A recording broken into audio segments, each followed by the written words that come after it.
Chapter 15 is all about energy.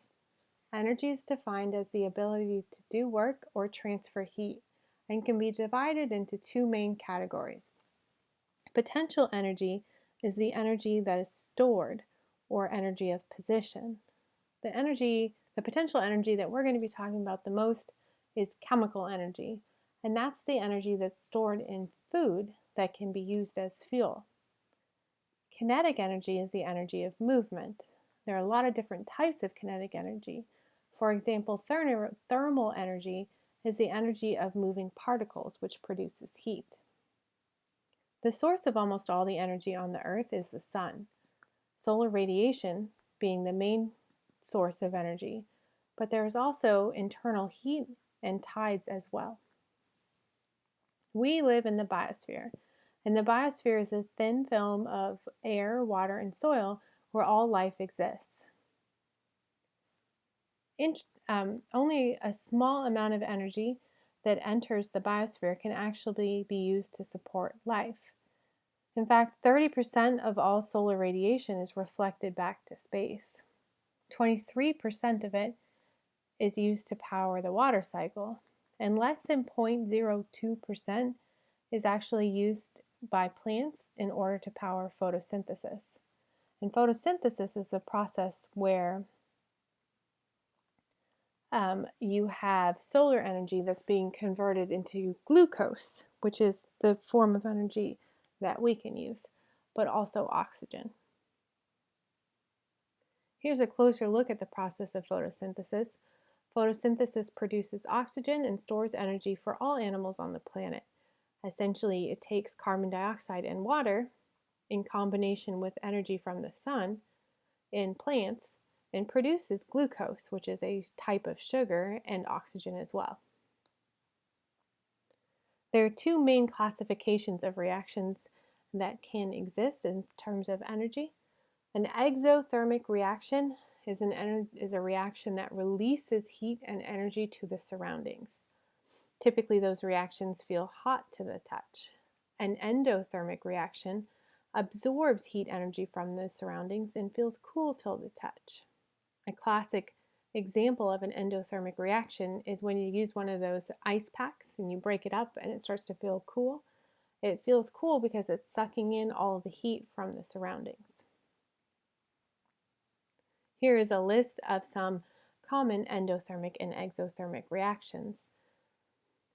Exothermic reactions, reactions that release energy, include things like freezing water, water condensation, the process of metabolism in animals, forming chemical bonds, discharging a battery.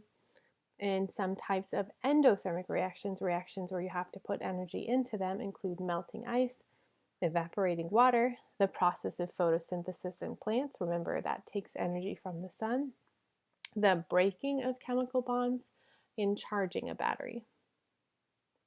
There are a few factors that will affect how a chemical reaction can proceed, specifically how fast a chemical reaction can proceed. Temperature is a big one. The greater the temperature, the faster the reaction generally is. So you can take some noodles and you can put them in water, and eventually they're going to get soft, but they get soft a lot faster if that water is hot. Another thing that affects the rate of reaction is the concentration of the reactants. The reactants are the things that are converted in a chemical reaction. So if we have more things there, the reaction is going to happen faster. Another thing that will affect how quickly a reaction can occur is the presence of catalysts. Catalysts are things that speed up a chemical reaction, and having them there makes a reaction happen faster.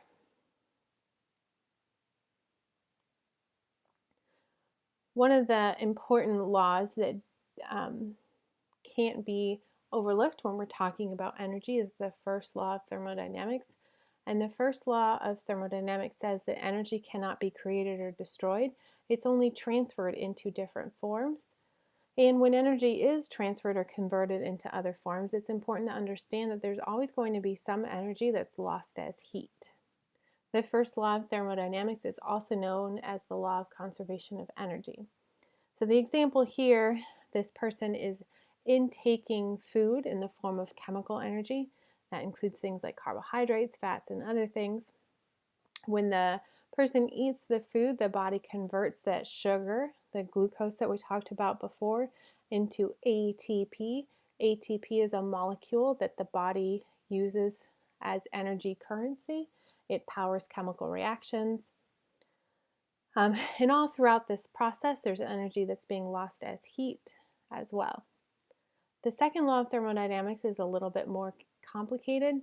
Sort of very generally speaking, the second law of thermodynamics says that energy is going to flow spontaneously, which means sort of without help, from hot to cool. But if we were to take a more specific look at the second law of thermodynamics, it really talks about something called entropy. And entropy is a measure of disorder, essentially, or as it says here, a dispersal of energy. So another way to say this is that for all spontaneous processes, those are processes that happen without outside help, the entropy or the disorder of the universe is always increasing. If we looked at a blow up of this beaker here, you would see that molecules in the liquid phase have lower entropy than molecules in the gas phase. Going back now, we talked about gases a few chapters ago, and remember some of the postulates of the kinetic molecular theory, or the way that we describe gases to behave. One of the ones that applies in this chapter is that if we're talking about gas, the average kinetic energy of those particles is directly proportional to the temperature of that gas. So the reactions are going to occur faster because the particles have more energy, which means they collide more often, causing that reaction to occur. Now, switching gears a little bit and looking specifically at sources of energy, fuels are substances that when you burn, they release energy. Fossil fuels include things like coal, oil, and natural gas, and these things provide more than 90% of the energy that's consumed in modern society. A closer look at coal. Coal is a mixture of organic material. It contains mostly carbon, but it's not all carbon. And when the carbon from coal is combusted or burned, it's combined with oxygen and produces carbon dioxide. So the burning of coal turns stored chemical energy into heat energy.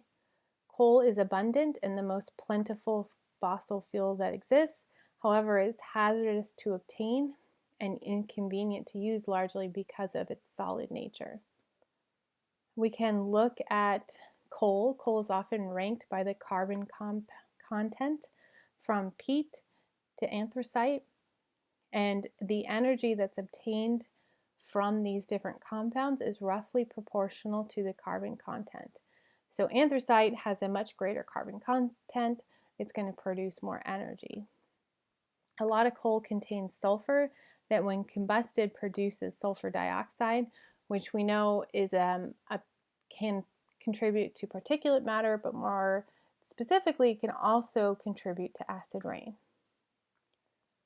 Pollution from burning coal is also a major player in air pollution.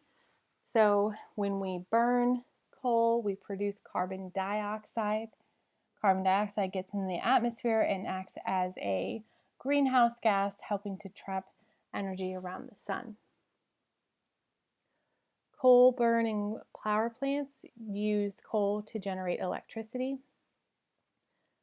We can look at the percentages of electrical power generation from various different sources in the United States in 2003, and you can see that 45% of it came from coal. A fossil fuel power station is a thermal station which burns fossil fuels such as coal, but also natural gas or petroleum in order to produce electricity. You can see in this picture here generally what happens. Takes the coal and it's burned. That works to heat up water. The heating of water generates steam, which turns a steam turbine, which turns a generator, converting that mechanical energy from the movement of the turbine to electrical energy, which goes out as electricity. One of the major problems from processes like these that heat up water to turn a steam turbine is something called thermal pollution. All power plants have thermal pollution as a common problem. And thermal pollution is essentially the breakdown of water quality, because what happens is these companies or these industries will heat up the water and then they'll release it back into the environment. So they're releasing water at a greater temperature than is typical in that environment. When the water is returned at a higher temperature, the change in temperature will decrease the oxygen supply, which will negatively affect the ecosystem in that area. Another source of energy is nuclear energy. Nuclear power plants use fission reactions. Fission means to break apart to produce heat to generate steam, which basically does the same thing as we said before. The steam turns a turbine, the turbine turns a generator, and the generator converts that mechanical energy into electrical energy. The benefit of nuclear energy is they produce minimal air pollution. The one issue with these, though, is that there are elaborate and expensive safety precautions that must be employed in order to use nuclear energy. And you have the nuclear waste that has to be dealt with as well. The United States uses much less nuclear energy than many other developed nations do. You can look at the list here and you see the United States is about 19.4% of total electricity from nuclear power plants. That's in contrast to places like Sweden and Ukraine, which are up closer to 40–50%. Another source of energy is biomass. Biomass involves burning plant material in order to harvest energy. The main issue with biomass is that it's limited by availability to grow plants. You also have the combustion of agricultural waste, fermentation of plants to ethanol or methane, and fermentation of human and animal waste to methane. All of these are used and still being used as sources of energy.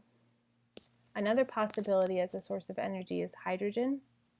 Hydrogen can be burned cleanly as fuel or used in fuel cells, and the benefit is that when hydrogen's burned, it produces water, not something like carbon dioxide when you have the burning of coal. Other renewable energy sources are wind and water. Wind from windmills and water from dams and hydroelectric plants. Both of these things can turn turbines, which can then turn generators, helping to convert that mechanical energy into electrical energy. Wind power is the fastest growing energy source in the United States. Finally, there's also geothermal energy. Geothermal energy involves energy from the interior Earth, from gravitational forces resulting from natural radioactivity. It comes to the surface in geysers and volcanoes. That's how we see it. The difference is that it's not powered by the sun. Geothermal plants, water is pumped into the interior of the Earth where it's heated and converted into steam. The main issue with geothermal energy is that it's limited by access in certain regions. Sort of to end all of this, the demand for energy is ever increasing and our sources are decreasing. You can see here the total primary energy consumption per capita. The United States, 97.5 consumption per capita. So our sources are dwindling, but our demand is increasing, and these competing concerns will cause many changes in our future.